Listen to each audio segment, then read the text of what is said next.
Mi nombre es Daniel Urrego, tengo 27 años. Mi historia comienza con una hermosa pareja.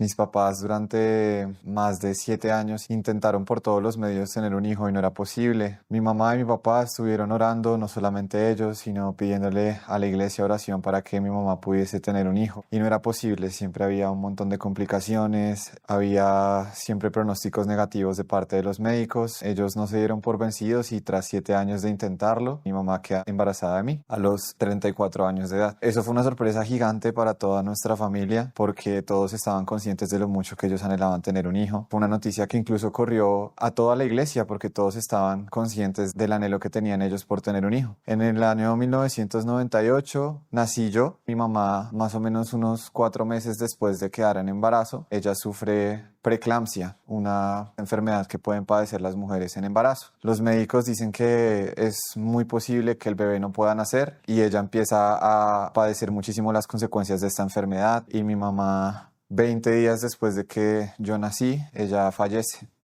Contrasta muchísimo la alegría que tenían de tener un hijo con esta noticia tan inesperada de que mi mamá a sus 34 años falleció, y en ese contexto nací yo como un niño prematuro y toda mi familia estaba altamente impactada por el hecho de que mi mamá había fallecido. Sin embargo, Dios desde el principio tenía un plan. Desde muy chiquitico, familiares y personas de la iglesia constantemente decían que mi vida era un milagro de Dios. Nunca tuve como un problema en entender que mi mamá estaba con Dios desde el principio, pero algo que yo sí tenía mucho en el corazón era esta idea de que si Dios había permitido que yo llegara a esta tierra a costa de que mi mamá falleciera y eso impactara mucho a toda mi familia, yo tenía que tener un propósito en Él. Por alguna razón Él me había enviado acá. Siempre a lo largo de mi infancia y adolescencia no fui una persona que destacara mucho en alguna área del conocimiento. Lo que a mí siempre me apasionaba y donde yo quería todo el tiempo testificar y donde quería desarrollar mi vida era en la iglesia. Era mi lugar seguro, el sitio donde sentía que podía ser admirado. Muchos chicos ven que pueden ser admirados por su capacidad en las matemáticas o el español o los idiomas. En mi caso siempre quería que fuese la iglesia, siempre quería contarle a la gente acerca de Dios y entendía desde muy pequeño que yo quería eso, era hablarle a la gente de Dios, porque desde muy chiquito crecí recibiendo ese mensaje que yo tenía un propósito importante con Él y tenía que darle significado a mi vida. A la par que empezó a crecer ese anhelo de compartirle a las personas de Dios, pues empecé a tener encuentros también con cosas muy negativas. En una ocasión, uno de los chicos que ni siquiera era muy amigo mío, pero jugamos un partido de fútbol, era una mañana, me dijo que me acercara, quería mostrarme algo. Y cuando yo me acerqué, este chico me mostró que en su celular estaba viendo pornografía y me impactó muchísimo. No estaba buscando, no quería, digamos, tener un encuentro con nada que tuviera que ver con eso. Ni siquiera sabía bien qué era lo que era porque estaba muy chiquito, pero me impactó demasiado y lo que causó dentro de mí fue algo que a partir de ese momento quedó como marcado en mí. Como era muy pequeño, no seguí como en línea con ese tipo de cosas, pero recuerdo que desde muy chiquito era como si a mi vida lo persiguieran ese tipo de cosas y me incomodaba porque al crecer en una familia cristiana siempre tuve como la idea de que eso era algo que a Dios no le gustaba, pero no podía hacer nada al respecto. Como cualquier niño, pues tenía mucha curiosidad y más o menos cuando cumplí yo unos 13 años, recuerdo que era tal la curiosidad que empecé a caer en un ciclo de empezar a ser atado por eso, incluso con la conciencia de que no estaba bien, pero me llamaba tanto la atención que no podía no hacerlo. Empezó a pasar que dentro del colegio y quizás con amigos de mi conjunto residencial que no eran cristianos, yo empecé a vivir y a mostrar una vida que no era la que yo mostraba los domingos cuando estaba en la iglesia. Y empezó a crecer como esa dualidad en mí. Por un lado, mi vida fuera de la iglesia en la que yo era una persona completamente diferente a lo que en los domingos quería mostrar. Y por otro lado, en los domingos tratando de ser la mejor imagen de niño cristiano para que las personas siguieran como teniendo ese concepto que tenían de mí. No solamente eso, sino yo poder seguir pensando que mi vida tenía un significado. Cuando ya yo entré a la universidad, Recuerdo que esa pasión por contarle a la gente acerca de Dios creció un montón, pero al mismo tiempo llegó con muchísimos desafíos. Hubo personas que se acercaron y empezaron a cuestionar por qué yo creía en Dios. Toda la vida yo había estado en un contexto y en un entorno cristiano, entonces nunca había sentido como la necesidad de quizás defender el por qué yo creía en Dios, sino simplemente todas las personas que estaban alrededor también lo hacían igual que yo. Y comencé a darme cuenta de algo. Esas personas, a pesar de que decían ser cristianas y todos estábamos en un colegio cristiano, no vivíamos todos una vida realmente cristiana. Podíamos tener en la mañana los devocionales, en donde yo también me paraba, cantaba algunas canciones, leíamos algunos versículos, pero salía a la media hora devocional y mi vida era diferente. Yo buscaba tener una novia y vivía mi vida distraído con las cosas del mundo. Y a la par en mi privacidad vivía cada vez más atado al pecado. Y empecé a convertirme en un especialista en manejar esa dualidad. Por un lado, en la iglesia, manejar y mantener esa imagen, incluso al punto de estudiar y comenzar a profundizar un montón en la teología apologética, que es la defensa de la fe cristiana a través de argumentos y razonamientos, porque cuando llegué a la universidad y quería contarle a la gente acerca de Dios, me encontré con mucha gente que decía que no creía y tenía muchos argumentos por los cuales no creía. Entonces yo dije como, ¿cuál es la mejor manera para que yo pueda convencer a la gente que Dios existe? ¿Cómo respondo a esas cosas y a esas cuestiones que estas personas me están diciendo? Entonces comencé a estudiar y me di cuenta de que existían muchos fundamentos y razones y argumentos científicos, históricos de por qué la fe cristiana era real. Eso me emocionó demasiado y pues de alguna forma me daba como el orgullo y la jactancia de pensar, yo puedo por un lado a los no creyentes debatirles y mostrarles por qué Dios es real, y por el otro lado dentro de la iglesia estoy siendo cada vez más de pronto admirado porque se dan cuenta de que profundizo en cosas de la Biblia que no todas las personas lo hacen.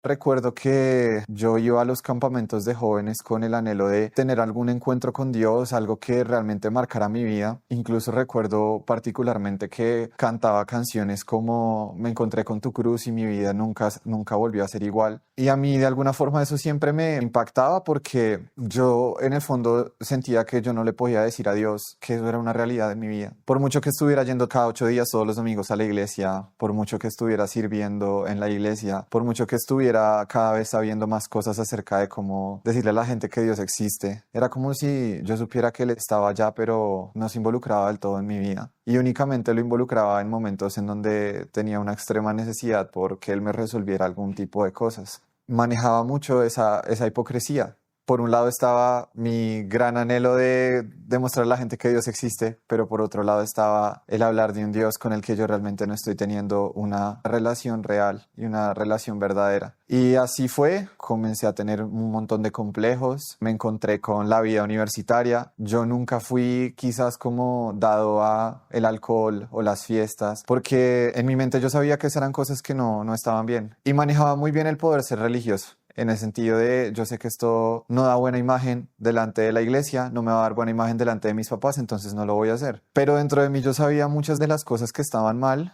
que yo podía mantener en secreto. Entonces, cuando llego yo a la vida universitaria me encuentro con todos estos complejos y a raíz de eso, pues empiezo a tener como esa necesidad de recibir amor, de recibir aprobación. Y así yo entré en una relación de noviazgo que fue muy difícil para mí. Fue una relación de noviazgo con una persona que, según yo veía, pues no compartía mi misma fe, entonces sabía bien que las cosas podían salir muy mal, pero de todas formas decidí entrar allí. Siempre estaba como por temporadas tratando de buscar a Dios. Había quizás un campamento de jóvenes en la iglesia y yo decía, sí, esta pasión está dentro de mí, yo quiero encontrarme con Dios. Y llegaba incluso a mis amigos más cercanos y ellos empezaron a adoptar la frase llegaste del campamento cristiano, sabemos que vas a estar como un poco intenso con el tema de Dios unas 2 semanas y ya después se te va a pasar. Y fueron cosas que fueron quedando en mi cabeza porque yo dije, es verdad, ¿por qué me pasa esto? Porque voy a una reunión de jóvenes y quiero como conectarme con Dios y salgo de ahí, es como si todo eso se fuera, como si eso no impactara mi vida real, mi cotidianidad. Voy a un campamento, me emociono, pasa un momento de éxtasis en donde digo, Dios, esta vez quiero caminar contigo, quiero dejar mis adicciones, mis pecados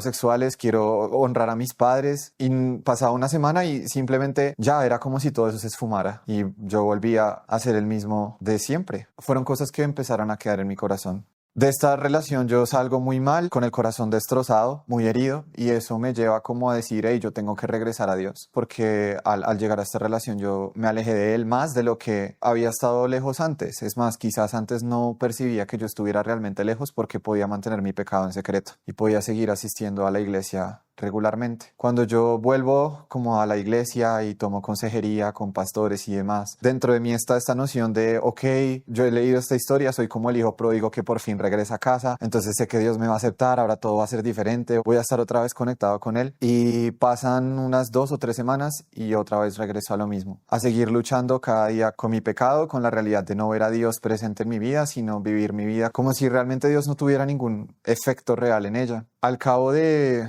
unos meses en la Universidad Nacional, que es donde yo estudié, entró una clase de responsabilidad social empresarial. Y a mí me gustaba muchísimo como poder enfrentar a las personas ateas y agnósticas. Es una universidad que es muy caracterizada por ese tipo de ideologías, así que yo iba preparado para querer demostrarle a la gente que Dios existe y quería que la gente supiera que Dios existe porque tenía entendido que si lograba que personas hicieran lo que algunas personas llaman la oración de fe, pues estaba cumpliendo con lo que Dios quería que yo hiciera. Así que recuerdo que la profesora de esa clase, que se llama Ana Milena Celi, preguntó a todos los estudiantes, bueno, párense y díganme cada uno de ustedes 3 cosas curiosas acerca de cada uno. Y en ese momento yo, pues a pesar de que mi vida interior estaba destruida, estaba tratando de retomar mi vida con Dios. Entonces recuerdo ponerme de pie y decir, bueno, 3 curiosidades acerca de mí es que me gusta la guerra de las galaxias, soy cristiano y me encanta la apologética, que es defender a la existencia de Dios a través de argumentos, razonamientos y estudio histórico. Porque yo tenía la expectativa de que alguna persona llegara a querer debatirme y yo poder debatir con esa persona y convencerlo de que Dios era real y cumplir con lo que yo creía que era mi propósito, llevar a las personas a Jesús.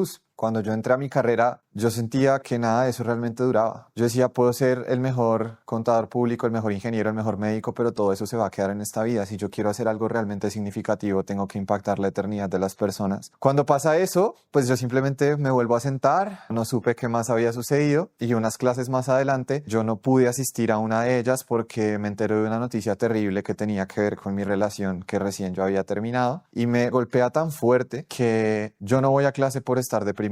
Y la siguiente clase, como yo sentía confianza con esta profesora, Ana Milena, yo no sé cómo, pero quise ser honesto con ella y en vez de inventarme que tenía una excusa médica o algo, le dije, profe, la verdad, no pude asistir porque me sentía demasiado triste. Estaba deprimido, me pasó esto y estoy mal. Y recuerdo que ella me dice, tú dijiste que tú eras cristiano, yo quería compartirte que yo también y quiero hablarte de cosas que Dios ha mostrado en mi vida que sé que pueden impactarte un montón. A mí me pareció un poco extraño porque no es muy común que ese tipo de cosas sucedan. Pero yo dije, listo, está bien. Y ella me dijo, bueno, veámonos la siguiente clase 1 hora antes. Y yo acepté, fui y Ana Milena empieza a hablarme un montón acerca de la vida guiada por el Espíritu. En la iglesia a la que yo asistía no era muy común que nosotros habláramos acerca del Espíritu Santo. Entonces no tenía yo una buena noción de quién realmente era el Espíritu Santo. Para mí era quien nos enseña a nosotros que podemos entender la Biblia. Y en algunas iglesias lo que hace que personas se caigan al piso. Incluso tenía una mala concepción de algunas iglesias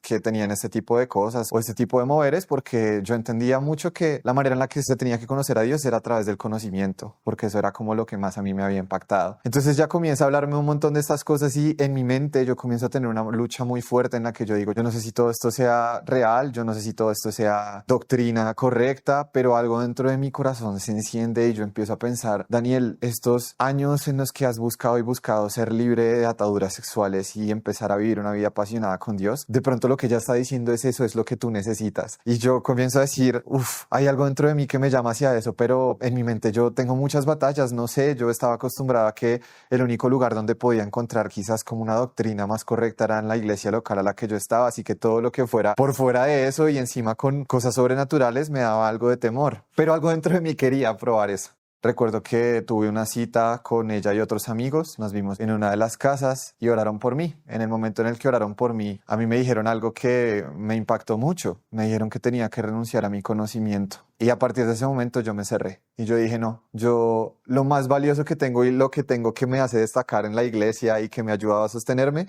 es creer en Dios y hacer que la gente crea en Dios a través del conocimiento y de los debates y de los argumentos. Entonces yo los voy a dejar que ellos sigan por su camino, pero no voy a volver. Y efectivamente yo me fui y yo dije, no, yo voy a seguir conectándome a Dios por mi cuenta.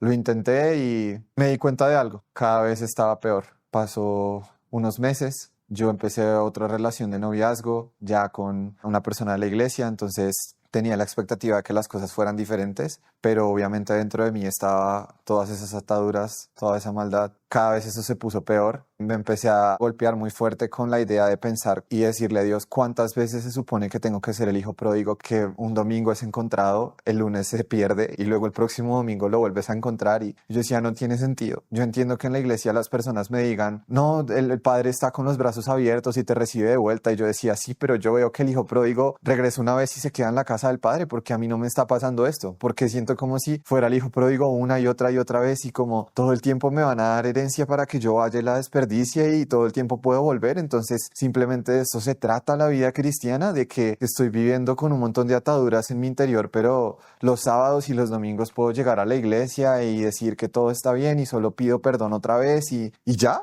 y es esto. Y al cabo de esos años, el pecado en mi vida se vuelve cada vez peor. Esa adicción comienza a ser cada vez más fuerte y comienzo yo a frustrarme y a pensar en qué momento voy a poder ser libre de todo esto. Y hablaba con otras personas y lo único que veía en el momento en el que decidí ya abrirme, porque es un pecado difícil de confesar, es que muchos otros líderes y amigos, hombres, me decían, no, yo estoy pasando por lo mismo, no, a mí me pasa lo mismo, no, yo estoy igual. Y me empecé a dar cuenta como todos estábamos iguales y yo dije como, bueno, quizás entonces es que la vida cristiana es así. Y de pequeño a mí me habían dicho, bueno, en Romanos 7 dice que Pablo, hablándole a la iglesia en Roma, dice que él no hace lo que él quiere hacer, sino hace lo que él no quiere hacer, porque él no puede hacer lo bueno que él desea hacer. Y yo dije, bueno, quizás entonces es que así es la realidad, que la vida cristiana es simplemente que yo dentro de mí digo, Dios, quiero conocerte, quiero agradarte, quiero estar más cerca tuyo, pero no puedo. Pero bueno, lo bueno es que Jesús murió por mí y ya, y simplemente yo en un momento creí en eso y eso me va a guardar a mí hasta el fin, a pesar de que cada vez de que yo salga a la iglesia siga teniendo todos estos problemas y llegue a la casa y simplemente no pueda vencer estas ataduras. Hasta que ya llegó un punto en el que era tan grave que yo dije, yo no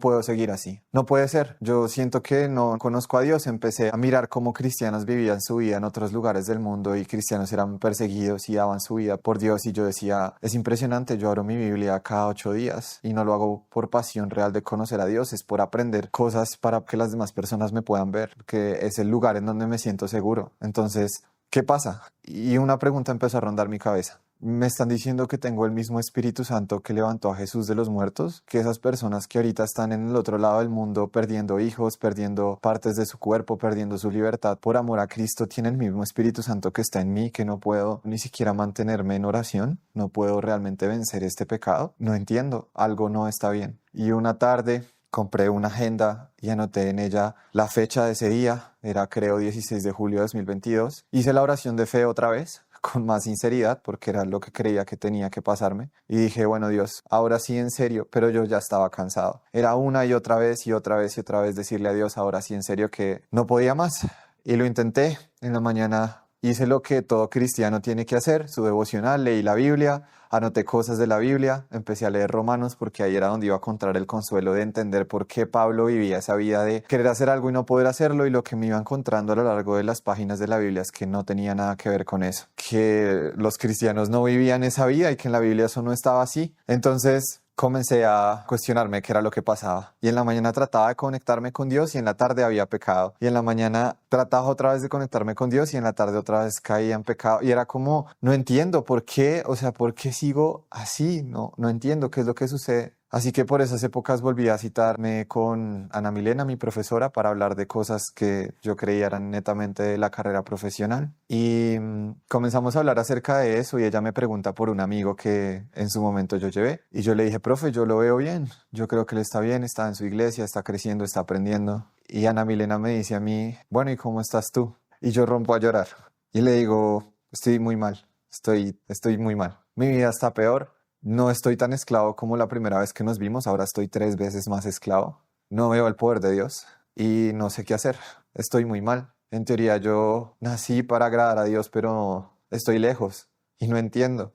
Todo el tiempo estoy siendo el hijo pródigo y estoy cansado. Y ella me repitió otra vez, no estás caminando en el Espíritu. Y yo empecé dentro de mí a sentir un anhelo de, ok, si esto es lo que tiene que pasar, Dios, yo quiero de verdad, en serio, ya no puedo más, no puedo más, estoy frustrado, no quiero más esto, o sea, ya la carga de mi pecado es demasiado grande, ya no sirve que yo lo pueda ocultar, ya es mucho, ya me pesa, no puede ser.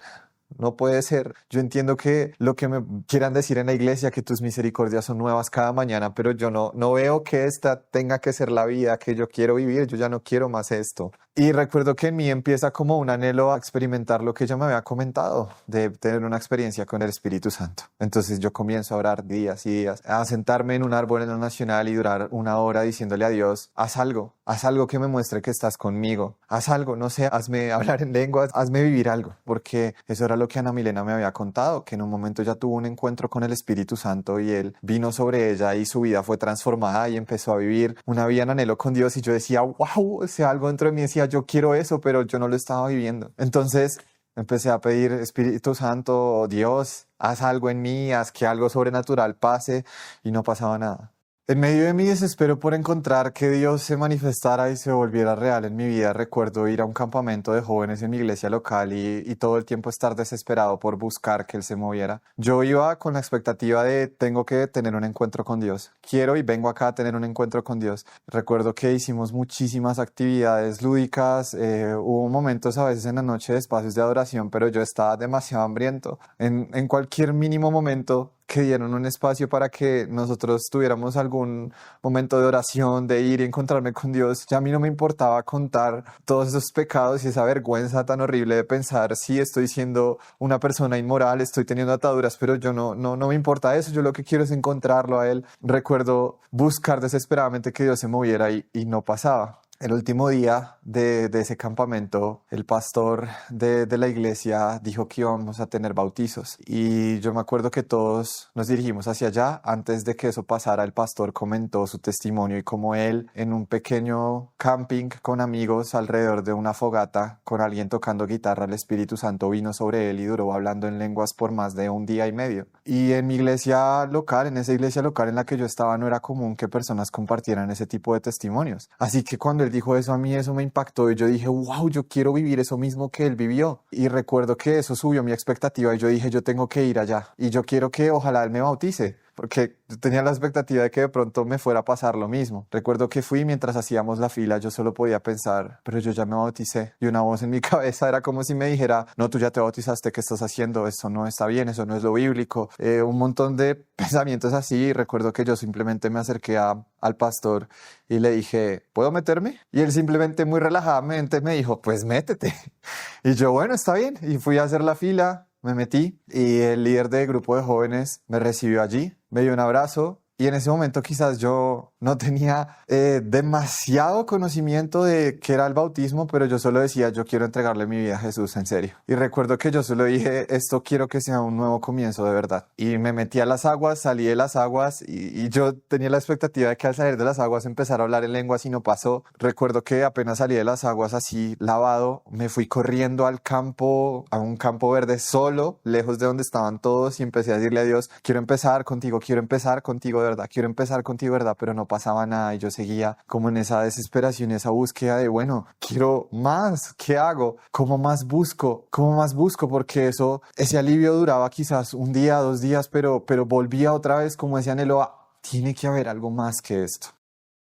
Después de este bautismo, yo recuerdo que quería empezar con todo con Dios, pero no pasaron unas horas y yo volví a sentir la ansiedad de pensar si Él existía, si Él me perdonaba, si no.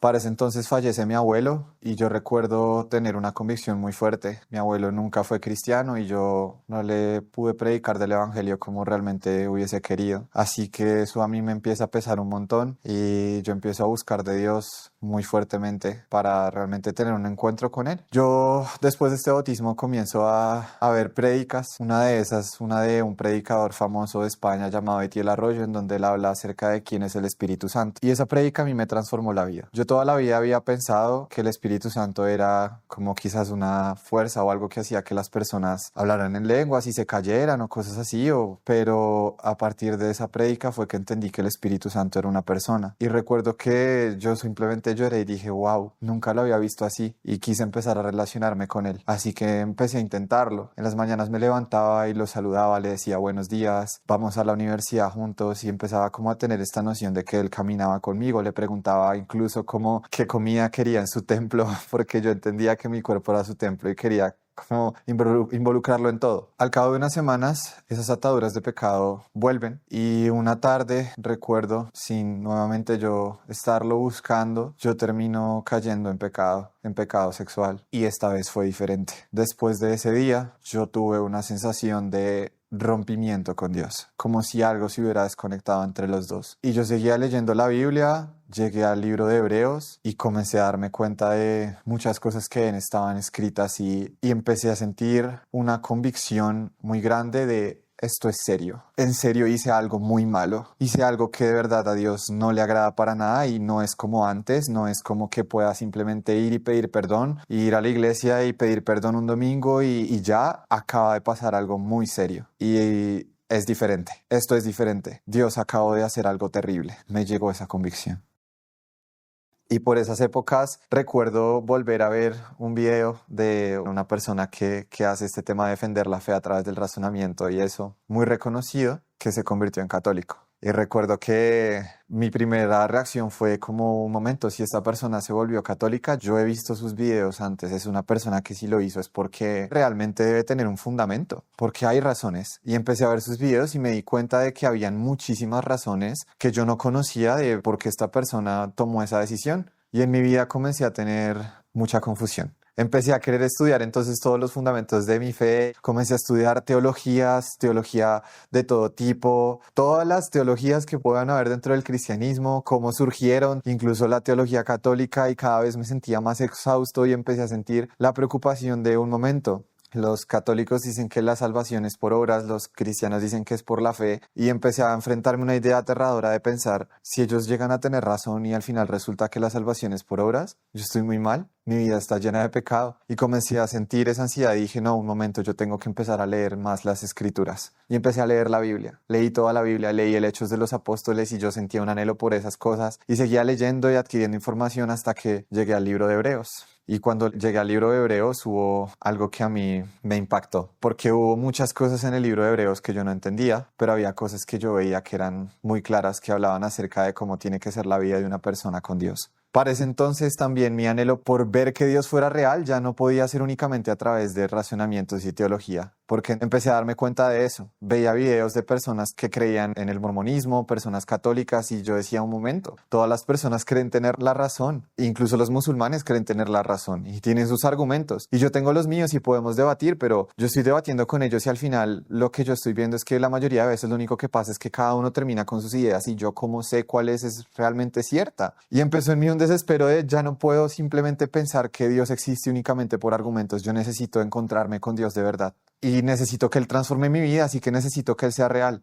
Todo eso se empezó a conectar y yo empecé a decir: Dios, yo necesito que tú te manifiestes, necesito que tú te muestres, necesito ver que tú eres real. Entonces en mi iglesia comencé a hablar con los líderes, ellos hacían el mejor intento por ayudarme y me decían: hey, lo más importante no es que Dios se manifieste a través de milagros y esas cosas, lo más importante son los frutos. Y yo decía: yo sé, pero yo no tengo los frutos. Yo conozco mi vida interna, yo no estoy viviendo eso. Yo no estoy viviendo los frutos, yo estoy siendo hipócrita. Entonces yo decía: ok, si lo importante son los frutos, ¿dónde están? ¿Y cómo sé dónde está la verdad? Y comencé a tener un montón de confusiones y cada vez trataba de resolverlos estudiando más y más y más y solo ganaba más ansiedad. Y cuando llegué al libro de los Hebreos, llegué a esta parte en la que dice que es imposible que aquellos que alguna vez fueron iluminados y probaron de las cosas celestiales y del Espíritu sean nuevamente renovados su arrepentimiento. Yo vi: un momento, ¿está hablando de mí?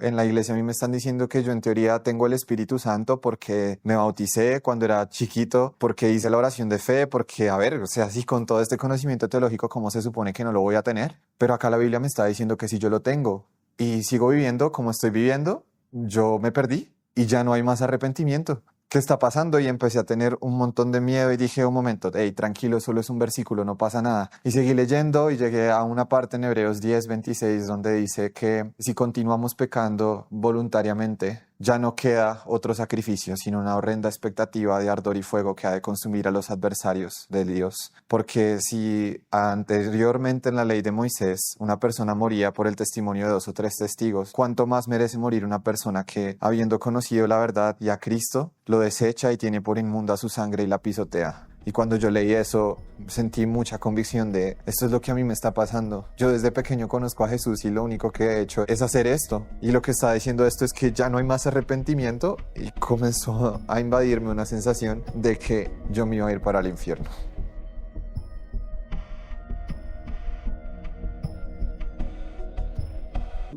Si esta historia te impactó, quieres seguir a Jesús, ser bautizado y recibir el Espíritu Santo y vivir el diseño original de lo que es la iglesia con otros discípulos, visita nuestro sitio web